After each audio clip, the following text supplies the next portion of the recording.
प्यारे दोस्तों, नमस्कार। आशा करता हूँ आप सभी अपने घर परिवार के साथ स्वस्थ और कुशल मंगल होंगे। वैसे देखा जाए तो ये समय होता है हमें प्रत्यक्ष रूप से मिलने का, अर्थात नियमित तासिकाओं का। लेकिन हम देखते हैं कि पूरी दुनिया आज कोरोना से त्रस्त है और ऐसी स्थिति में सारे व्यवहार जहाँ के वहाँ ठप हो गए हैं। परंतु जीवन आगे चलते रहता है, निरंतर आगे बढ़ता है। शिक्षा भी आगे बढ़ती है, बढ़ती रहनी चाहिए। और इसी उद्देश्य से हमारे महाविद्यालय के प्रधानाचार्य, हमारे मार्गदर्शक आदरणीय बी जाधव सर ने विद्यार्थियों का व्यापक हित ध्यान में रखते हुए सभी को यह निर्देश दिए हैं कि हमने ऑनलाइन के माध्यम से हमारे पास जो भी ऑनलाइन के संसाधन हैं उन संसाधनों का उपयोग करते हुए विद्यार्थियों से, छात्रों से हमारा संपर्क हमने बनाए रखना चाहिए और उन्हें शैक्षिक सामग्री देनी चाहिए, उपलब्ध करानी चाहिए। और इसी के अंतर्गत हम यह प्रयास कर रहे हैं। तो दोस्तों, बीए द्वितीय वर्ष के तृतीय सत्र के छात्रों को मैं विशेष रूप से उनका अभिनंदन करना चाहता हूं कि उन्होंने प्रथम वर्ष सफलता से उत्तीर्ण किया है। अब वे द्वितीय वर्ष में अर्थात तृतीय सत्र में, बीए के तृतीय सत्र में वे आ गए हैं। उन सभी का मैं हार्दिक स्वागत करता हूं। ये जो बीए द्वितीय वर्ष ऐच्छिक हिंदी का जो पाठ्यक्रम है, हमारे विश्वविद्यालय ने, स्वामी रामानंद तीर्थ विश्वविद्यालय ने इस पाठ्यक्रम में संशोधन किया है, परिवर्तन किया है और उसका पुनर्गठन किया है। तो ये जो पुनर्गठित पाठ्यक्रम है, ये पहले हमें समझना है कि हमारे विश्वविद्यालय ने जो पाठ्यक्रम हमारे लिए दिया है वो पाठ्यक्रम किस प्रकार का है। तो ये जो नूतन पाठ्यक्रम है सत्र पद्धति का, CBCS पैटर्न उसको कहा गया है, वह तृतीय सत्र का जो पाठ्यक्रम है उसमें भी 2 प्रश्न पत्र है, प्रश्न पत्र क्रमांक 5 और प्रश्न पत्र क्रमांक 6। प्रश्न पत्र 1, 2, 3, 4 हमने प्रथम वर्ष में पढ़ लिए थे और इस वर्ष तृतीय सेमेस्टर में हमें प्रश्न पत्र 5 का अध्ययन करना है। प्रश्न पत्र क्रमांक 5 और उसका शीर्षक है मध्ययुगीन काव्य। मध्ययुगीन काव्य। ये मध्ययुगीन काव्य क्या है, ये शब्द क्या है, इसको थोड़ा सा संक्षेप में समझने की हम कोशिश करेंगे। तो हम जानते हैं पूरे हिंदी साहित्य को 4 कालों में विभाजित किया जाता है।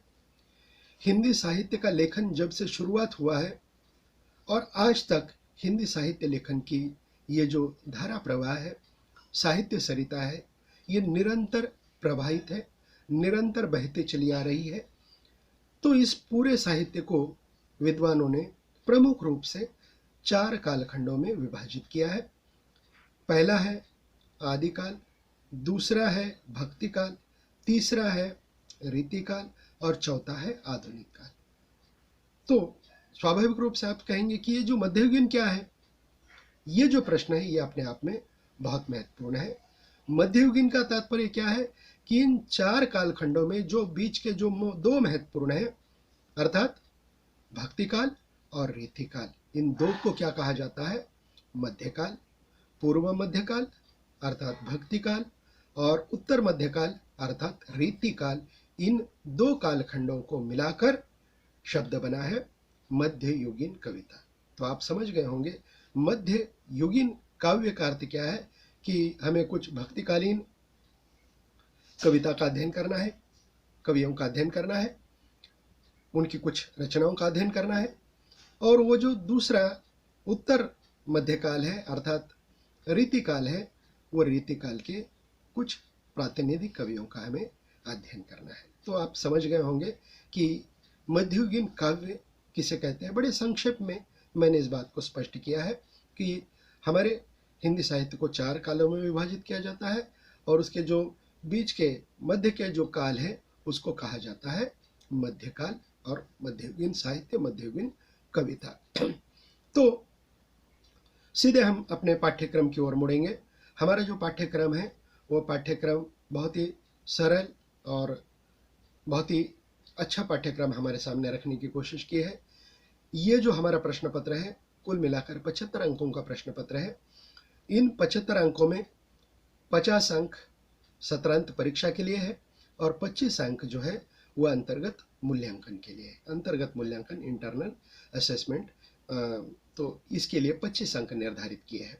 तो सबसे पहले हम पाठ्यक्रम का परिचय लेंगे। हमारे पाठ्यक्रम में कुल मिलाकर 8 कवियों का हमें अध्ययन करना है, कुल मिलाकर 8।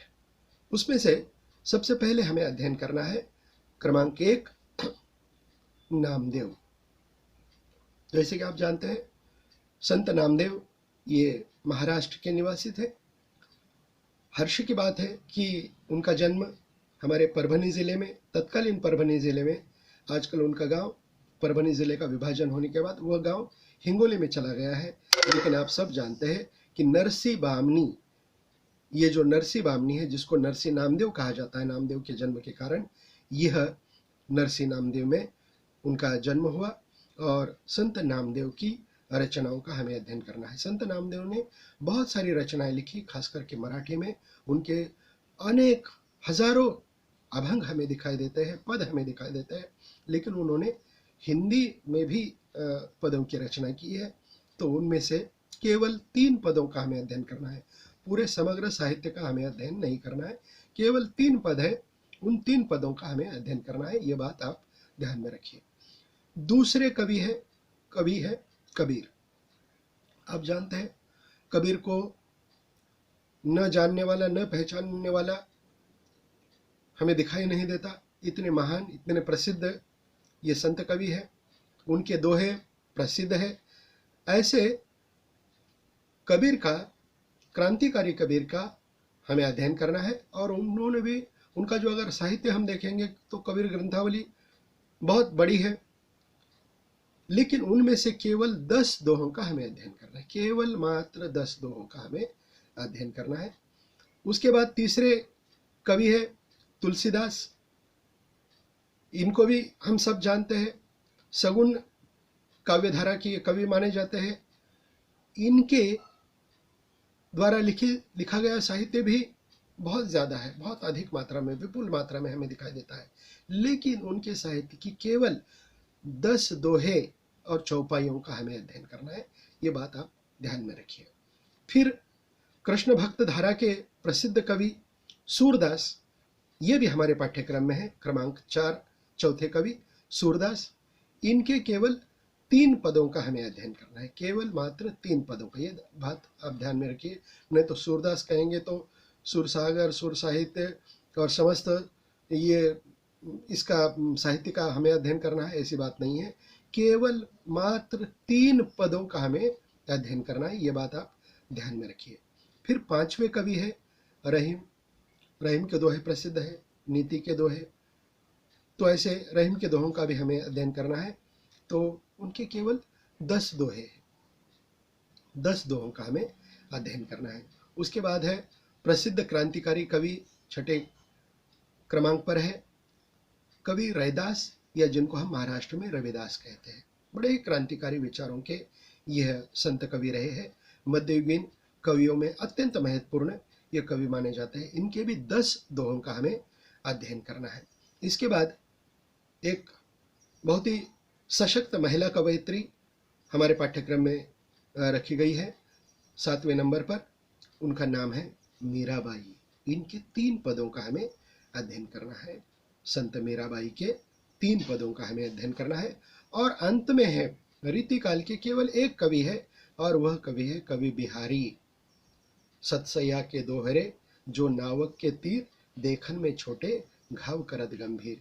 ये अत्यंत महत्वपूर्ण ये बिहारी रीतिकाल के श्रृंगारिक कवि माने जाते हैं। लेकिन श्रृंगार के साथ साथ उन्होंने भक्ति के भी दोहे लिखे और नीति के भी दोहे लिखे, और सारगर्भित दोहे लिखने वाले, अर्थपूर्ण दोहे लिखने वाले ये जो बिहारी है, इनका भी हमें अध्ययन करना है।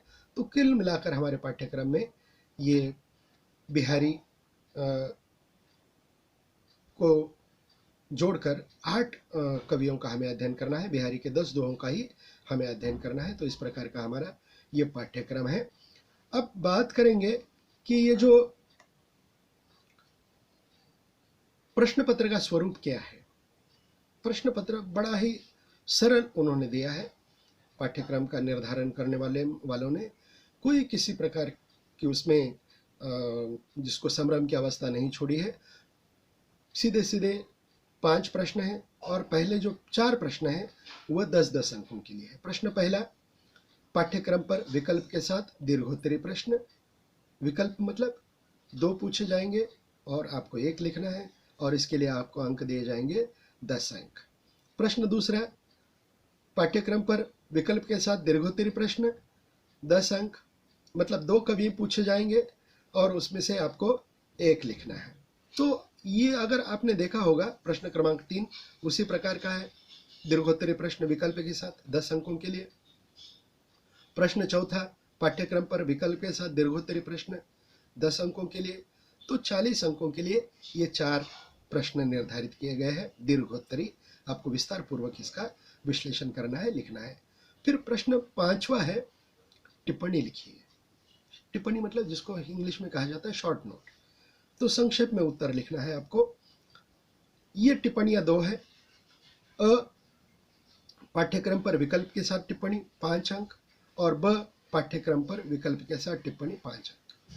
तो जो 8 कवि है वो 8 कवि हमारे पाठ्यक्रम में उत्तर प्रश्न पत्रिका में पूछे जाएंगे। ये बात आपको स्पष्ट होनी चाहिए। तो ये 50 अंकों के लिए 17 अंक परीक्षा, सत्र के अंत में ली जाने वाली परीक्षा, ये 50 अंकों के लिए। फिर जो 25 अंक है अंतर्गत मूल्यांकन के लिए, उसका भी मैं चलते चलते विश्लेषण करना चाहूँगा कि ये जो 25 अंक है उसका विभाजन आप समझ लीजिए। कक्षा परीक्षा जिसको आप यूनिट टेस्ट कहते हैं, तो कक्षा के अंदर हम परीक्षा लेंगे अपनी सुविधा के अनुसार निर्धारित समय के अवसर पर।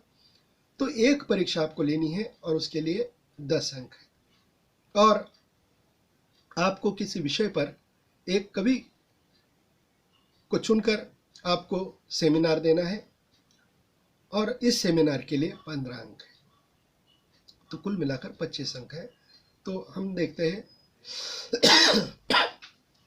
हमारा जो पाठ्यक्रम है ये 75 अंकों का है।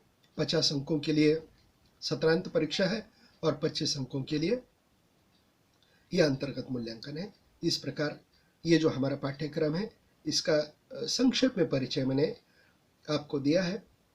उम्मीद है आप इसको ध्यानपूर्वक सुनेंगे और इसको उतार कर भी लेंगे।